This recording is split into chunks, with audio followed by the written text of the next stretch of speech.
તમારે પગે પડું છું, તમારો ચાર્જ થાય લઈ લેજો, મને આટલી કમાણી છે આવું કીધું કોઈએ? કંપની વાળાને કોઈએ જોયા? કંપનીના માલિકને જોયા? એનો મતલબ એ જો કંપનીની પૂરેપૂરી ભાજપ સરકાર દલાલ બની ગઈ છે અને ભાજપે કહી દીધું છે કે તમે કોઈએ ચિંતા નહીં કરવાની, અમારે ભાજપમાં પદ આપી દેવાના, અમારા નેતાઓને રૂપિયા આપી દેવાના અને અધિકારીઓને કહીએ થોડું બટકો નાખી દેવાનો, બાકી ઉભા ખેતરોમાં ઉભા પાકમાં પડો તમને છૂટ. આવું કર્યું કે ન કર્યું? મિત્રો, ભાજપે આ કર્યું ને એનો મને દુઃખ નથી. ઈ તો રાવણનો આત્મા ભાજપમાં આવી ગયો છે કરે, પણ ઈ જ ખેડૂતનો સંબંધી, ઈ જ ખેડૂતની દીકરી, ઈ જ ખેડૂતનો જવાય જ્યારે ચૂંટણી આવે ત્યારે 400 પારના નારા લગાડી ચિંતા એવી. એક પછી એક આપણે લાફા પાડે છે, છતાં આપણે જાગતા નથી. સાહેબ, ક્યાં સુધી ભગવાન આપણે સાથ આપશે? ઈશ્વર ક્યાં સુધી સાથ આપશે? ભગવાન એમ કહે છે ભાઈ તું કમરનું બટન દબાવે છે એટલે ભોગવે. આ રે પંજાબમાં આમ આદમી પાર્ટીના ઝાડુનું બટન દબાયું સાહેબ, કચરો સાફ કરીને ભૂકા બોલાવી દીધા. આજે પંજાબમાં કોઈ પણ ખેડૂત ઉત્પાદન કરે, જેટલું પણ ઉત્પાદન કરે એટલું ટેકાના ભાવે સરકાર પૂરેપૂરો માલ લઈ લે. એવું નહીં કે આ વખતે 125 માં મગફળી, આ વખતે 50 માં ચણા, એવું નહીં. આનું નામ સરકાર કહેવાય. અને પંજાબના સરકાર ખેડૂતો પ્રત્યે જાગૃત છે. જો સરકાર ન આપે ને તો એ લોકો નીકળી પડશે. તમારામાં તાકાત હોય એટલી પોલીસ વેચી દો, બાકી અમે ડરવાના નથી. એટલી તાકાત છે કાનૂની ખેડૂતો. આપણે 5 ખેડૂતો ઉપર અત્યાચાર થાય, મારો વારો નથી આવતો તો માણસ મોજથી ફરતો હોય. સાહેબ, આવી એકતાથી આપણે જંગ નહીં જીતી શકીએ. આજે તમારે જે ખેડૂતો છે એની સાથે મીટિંગો કરવી, આવનારી જે કંપનીઓ છે એ ખેડૂતોને પણ જાગૃત કરવા જોઈએ.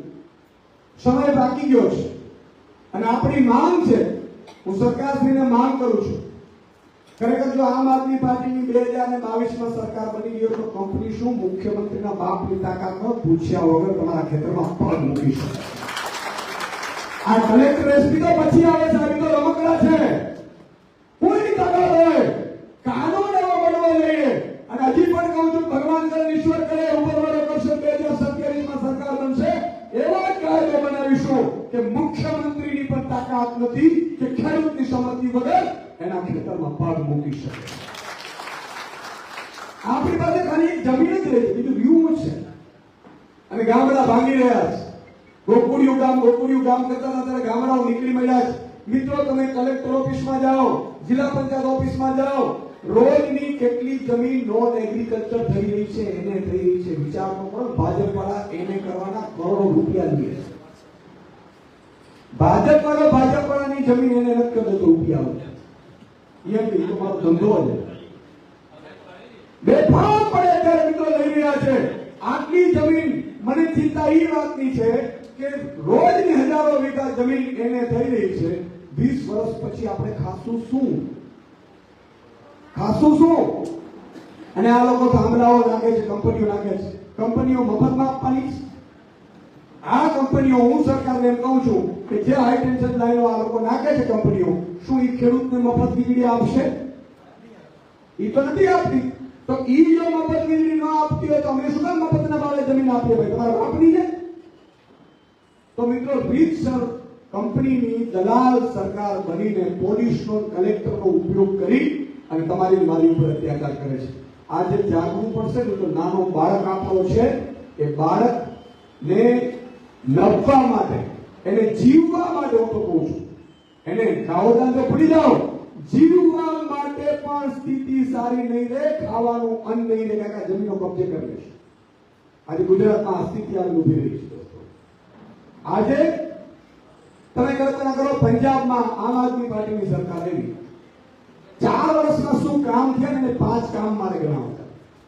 પહેલું કામ તો એ થયું કે ખેડૂતોનું વળતર છે, કમોસમી વરસાદ પડે એટલે હેક્ટરે 50,000 રૂપિયા, અને ઈ બીજા દિવસે જમા કરી દેવાનો. એવું નહીં કે 2 મહિને રૂપિયા આવે 1 મહિને, એવું નહીં, બીજા દિવસે જમા કરી દેવાનો.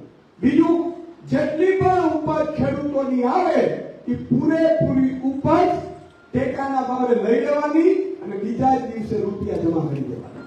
તમે જુઓ. ત્રીજું કે મારા ખેડૂતને જેટલી પણ વીજળીનો બિલ આવે એ જીરો ભરવાનું વાડીમાં ખેતરમાં. Zero bill. સાહેબ, વીજળી બિલ જીરો પંજાબમાં. એટલું નહીં, ખેડૂત ઘરનો વીજ બિલ વાપરતો હોય, સિટીમાં નો દીકરો રહેતો હોય તો શહેરોમાં પણ 2 મહિનાના બિલ આવે એટલે એક બિલમાં 600 યુનિટ 599 યુનિટ સુધી ફ્રી. એટલે કે 5000 રૂપિયા સુધીનું બિલ આવતો હોય તો તમારો જીરો.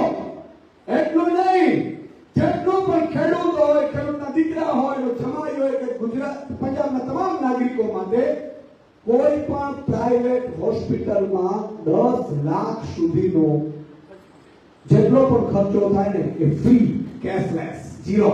આધાર કાર્ડ દેખાડવાનું, તમારે કોઈ પણ પ્રાઇવેટ હોસ્પિટલમાં વહી જવાનું, સારવાર કરાવી લેવાની, ફ્રી. એટલું નહીં, કોઈ પણ ખેડૂત છે, કર્મચારીઓ છે, આર્મી વાળો વ્યક્તિ છે, ફરજ ઉપર મૃત્યુ પામે તો એના પરિવારને 8 દિવસની અંદર 1 કરોડ રૂપિયા દીધા. એટલું નહીં, આ તો હું તમને ખાલી મોટા મોટા વાત કેમ કરાવું છું સાહેબ.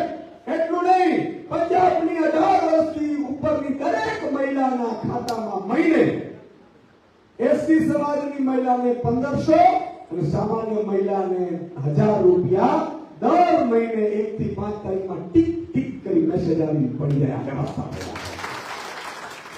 હવે તમે વિચાર કરો કે 3 મહિલાઓ હોય, દલિત સમાજની હોય કે સામાન્ય ઘરની હોય અને મહિને 4530 રૂપિયા મળે એક મહિલાને, તો 3 મહિલા હોય તો 9-10 હજાર રૂપિયા મળે તો અનાજ કરિયાણાનું બિલ ભરાઈ જાય કે ન ભરાઈ જાય? આ વ્યવસ્થા સરકાર માત્ર 4 વર્ષમાં કરી છે મિત્રો. અને ભાજપ રાવણની આત્માની સરકાર છેલ્લા 30 વર્ષથી તમારો મારો લોહી ચૂસે છે. અને એટલું લોહી ચૂસ્યા પછી પણ સાહેબ સૌથી મોટી વાત એ છે કે લોહી ચૂસ્યા પછી પણ ઈ ચૂંટાય છે એની અમને તકલીફ. હવે ઈશુદાનભાઈ આવ્યો, હાલો કરોડો પેકેજ છોડીને આવી ગયા. આપણે પત્રકાર હતો, બધું છોડી દીધું, મેદાનમાં આવી ગયા, નોકરીઓ છોડી દીધી, ઘણા જેલમાં ગયા, જેલમાં જઈ રહ્યું, મુદ્દા ઉઠાવ્યા, પેપર લીક મામલે મુદ્દા ઉઠાવ્યા, આ બધું થયું. પછી સરકાર નો બને તો આજે વિજય થેલાપતિની સરકાર બની તો એને કરીને બતાવ્યું કે ગામડામાં શું કામ થાય છે. આપણી જો 2022માં સરકાર બને ને તો આજે મારો ખેડૂત મહિને 25,000 રૂપિયા કમાતો થયો કે તમારે કોઈ પણ પ્રાઇવેટ સ્કૂલમાં ભણાવવા તમારા બાળકને મૂકવું ન પડે એવી સરકારી સ્કૂલો કરી દે. આ વ્યવસ્થા કરી. કોઈ પણ હોસ્પિટલમાં તમારે જવું ન પડે સાહેબ. તમારે આધાર કાર્ડ દેખાડે કોઈ પણ પ્રાઇવેટ હોસ્પિટલમાં સારવાર ફ્રી કરી દેતા વ્યવસ્થાઓ પેદા. આમાં અડધું ગરીબ મધ્ય પણ એમાં જ મરી જાય છે. તો મિત્રો આજે આપણી માંગણી સરકાર સમક્ષ ખેડૂતોની ઈ છે કે જેટલું પણ કોરિડોરો આવે, જમીનો તમે લ્યો છો, ખેડૂતને પૂછ્યા વિના, એની સંમતિ વિના ખેતરમાં પગ નહીં મૂકવાનો. પહેલી માંગણી છે, બરોબર છે. બીજી માંગણી છે કે વળતર આ લોકો 2 ગણું 3 ગણું કરે છે, એમાં મામું રમાડે છે. આ જ કંપનીઓ આજે જમીનનો ભાવ છે 25 વર્ષ પછી કેટલો હશે? કેટલો હશે? આના કરતા તો ઘણું વધારે હશે. તો આપણી જમીન અત્યારે નહીં, 25 વર્ષ પછીના ભાવની રૂપે વળતર ચૂકવવામાં આવે. બરોબર છે? માનો કે 5 વર્ષમાં જમીનના કેટલા ભાવ હોય છે? 5 લાખ રૂપિયા વીઘો તો 40 લાખ થઈ ગયું. થઈ ગયું ન થઈ ગયું? 5 વર્ષ. તો 25 વર્ષ પછી તો વીઘાના ભાવ કેટલા હશે? ત્રીજું કે કંપની છે જો એવી રીતે વળતર ના ચૂકવવું હોય કરોડો રૂપિયા, તો જે કંપની નફો કરે છે એનો 5 થી 7% અમને દર મહિને નફામાંથી કમિશન આપવામાં આવે. બરોબર છે? બરોબર છે? એવું જ હોવું જોઈએ ને. આજે 8-8.5 રૂપિયા કંપની વેચે છે સરકાર યુનિટના. 25 વર્ષ પછી તો 30 વર્ષ પછી તો 100 રૂપિયા વેચતી હશે. મફત તો આપવા નથી આ લોકો. તો ઈ તો કરોડોમાં કમાતી હશે. તો આપણું શું? વન ટાઈમ આ લોકો જમીન ઉપર કબજો કરી દે છે, સરકારમાં એન્ટ્રીઓ પાડી દે છે. તો આ માંગો સરકાર સ્વીકારે એવી અમારી માંગ છે. હું આપની તમારી માંગ સાથે સહમત છું અને હું પણ મુખ્યમંત્રી સુધી આ મામલે ફરીથી રજૂઆત ભરૂચ અને આસપાસના ખેડૂતો માટે કરીશ.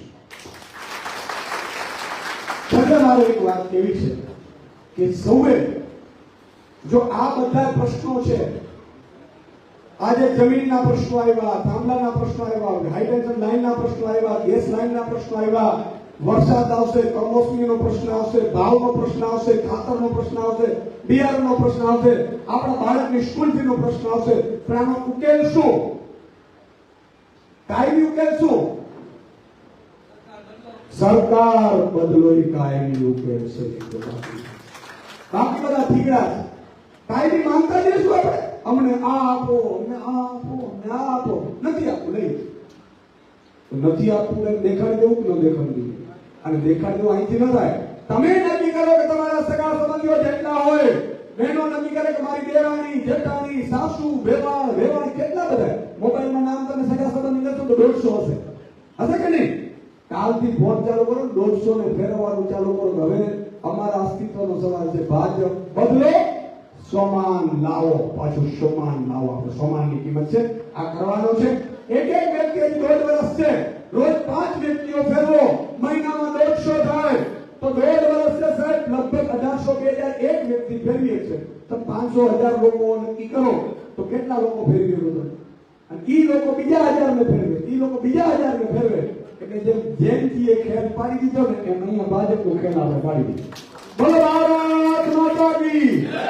ઇન્કલાબ.